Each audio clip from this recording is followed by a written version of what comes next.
In this video, we'll be trying to solve this question on series and parallel connection of resistors, as well as finding the voltage and current across and also power across several resistors, right? All right, let's solve this question here. The question here says, consider the following circuit, complete the table. You have this, all right? So we asked to complete this table here. Looking at this, the first task here is we'd have to get the total resistance. So here's our first task here. Let's find the value of the total resistance. If you look at this question here, for the circuit or the circuit diagram, observe that the resistors are connected in parallel. All right, you can see R1, R2, and R3 are in parallel. That's a side-by-side connection. Again, I've already treated the concept of series and parallel connection of resistors in our previous class. I'll leave a link in the video description. Now let's solve this. How do we do this? So you say since R1, R2, and R3 are in parallel. Let's get the equivalent. We have that. Let's call the equivalent RT. All right. It's RT because if I resolve R1, R2, and R3 in parallel, nothing is left. Okay, that's literally all the resistors we have here. So call it RT. So in parallel, we know that 1 all over, we take inverse, all right? 1 over RT is equal to 1 over R1 plus 1 over R2 plus 1 all over R3, all right? This is a concept. So we now have 1 all over RT is equal to 1 all over, what's the value of R1? R1 is 120. That's 1 all over 120 plus 1 all over, what's R2? You can see the value here, 180 and then 270. All right, so R2 is 180 plus 1 all over R3 is 270. So we have this. Now let's try to solve this. This becomes 1 all over RT. It's equal to, so to make this easier, I'll just take a calculator and punch this, all right? So I have 1 all over 120 plus, with my calculator, 1 all over 180 plus 1 all over 270. If I add this up in fraction, I'll have this as 19 all over 1080. Okay. Of course, get the value of RT. I'll simply take the inverse of this. All right. Take RT upwards, bring 1 downwards. So that gives you RT all over 1. It's equal to, take 1080 upwards, bring 19 downwards. That becomes 1080 all over 19. So from here, we can have that the total resistance, that's R total, it's equal to 1080 all over 19, of course, in ohm. So you have this. All right, so this becomes the value of R total, and we have this. So from here, all right, so if you work on this, this is equal to, I'll just punch 1080 all over 19. So this gives me about 56.84. Let's just take 8 ohm. Let's say we're using 1 decimal place, 56.8 ohm. So this gives you 56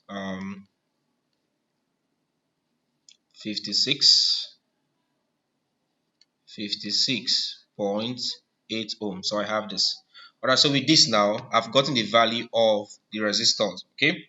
Now the next task for this one here, the next thing for you to note is that when resistors are connected in parallel, an important note, when resistors are connected in parallel, when resistors are connected in parallel,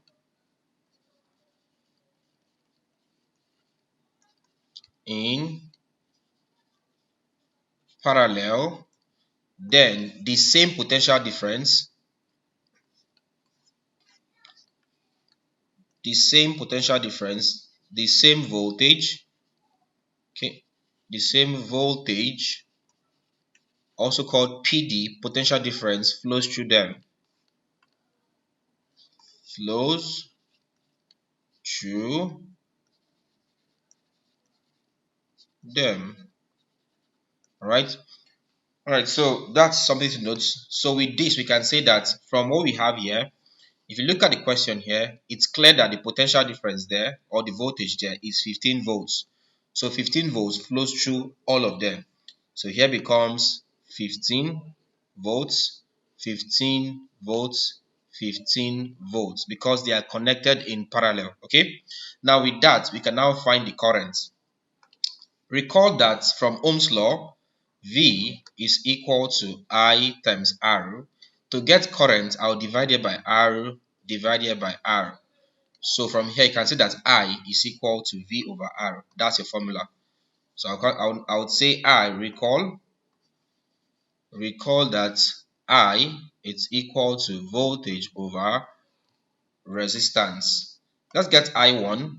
I1 is equal to V. Now we don't say V1 because V is a constant. So you don't say V1, just V. Alright? V all over R1. V is 15. That's 15 all over R1. Come back to this. Alright? R1, the value here is 120. So this all over 120. I'll just get my calculator and punch this. So I'm having this as 15 divided by 120, and I have my answers equal to 0.125 in amperes. Alright, the current is in amperes. So let's impute this value here. 15 divided by 120, 0.125 amperes. So current here is 0.125. Let's use two decimal places. That's 13 in amperes. That's your value. Let's get the second one there. For I2, I2 will be equal to V all over R2. And that's V is 15 all over R2. From here, you can see that R2 is 180 here. All right, this value here, 180. 15 all over 180. What's your value there? 15 over 180, the value is 0.08, approximately 0.083 amperes actually, but if you use two decimal place here, becomes 0.08. That's 0.08 amperes. That's the current. The next thing there is R3, or let's get for I3. I'll take this one off. So I3 will be equal to V all over R3, and that's equal to, what's the value of V? V is 15, so it becomes 15 all over R3. What's R3? The value here is 270, so 15 all over 270. What's the value?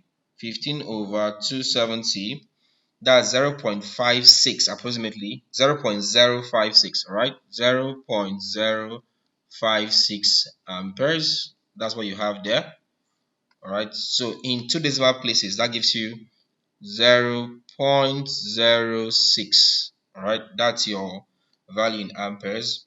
Then finally you have for I total. Okay, so I total will be equal to V all over R total. All right, and that's equal to 15 all over R total is this one here, 56.8.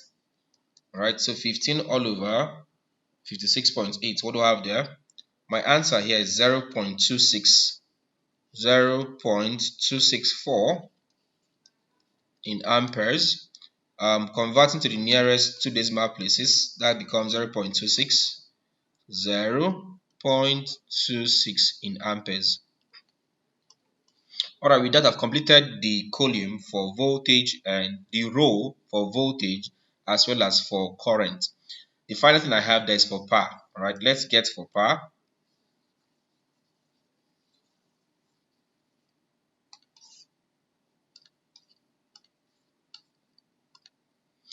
Alright, so for power, Okay, so for power, recall that power P is equal to I times V, all right? Current times voltage. So let's get P1. For P1, the value is equal to I think the I's are different, right? Yep, you have different current. So let's call it I1 times V. V is constant, so we'll leave it there, all right? All right, let's get this value here. So it becomes, for 1, we'll use this particular column here. The I1 now becomes 0.13 times V1 is 15, right? Or better still, if you look at this, the R's are constants. If you look at this, the V's are constants. So instead, I'll prefer to work with I and R, right? Because those ones are variables and they are much more dependable. So permit me to use the formula I1, or let's use I squared R. That's this. Recall that V is equal to IR. So this is equal to I into V itself is IR.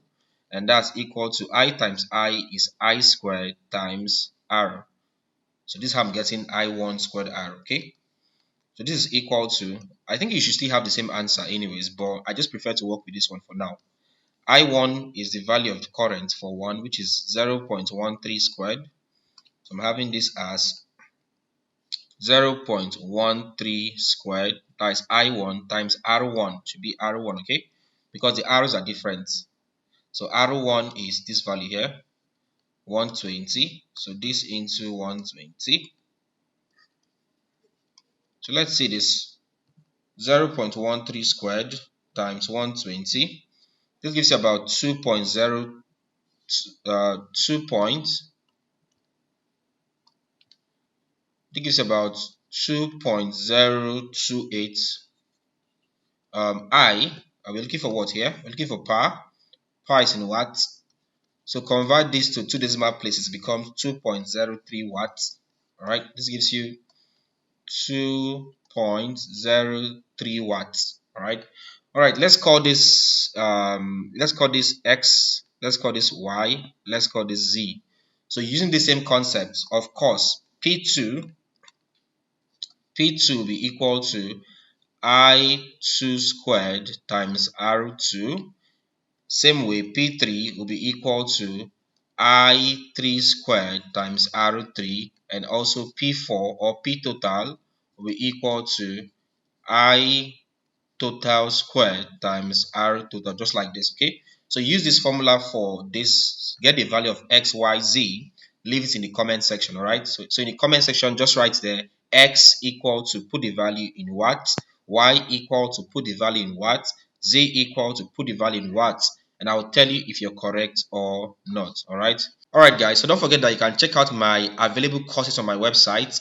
Simply visit www.jonahemmanuel.com/courses, or you can look at the available books at www.jonahemmanuel.com/books. Alright, do well to register an account to the website and then proceed to get any of the available courses or books. You can also join my channel membership to get access to exclusive classes for just channel members. Alright, I'll leave a link to my website as well as to join my channel membership in the video description. Also, I'll leave a link to our WhatsApp channel. Alright, so join and then you get updates on our WhatsApp channel. Alright, so as usual, don't forget to hit the like button. If you enjoyed this video, make sure you hit the like button, like this video, leave a comment. For the comment, I give you a task, find the value of XYZ, leave it in the comment section and I'll tell you if you're correct or not. Don't forget to also subscribe. If it's your first time here or you're yet to subscribe, please do well to subscribe, hit the bell icon and select all so that you get notified whenever we upload new content. Then finally, do well to share this video to your friends so that they can also learn. Thank you and see you in our next class.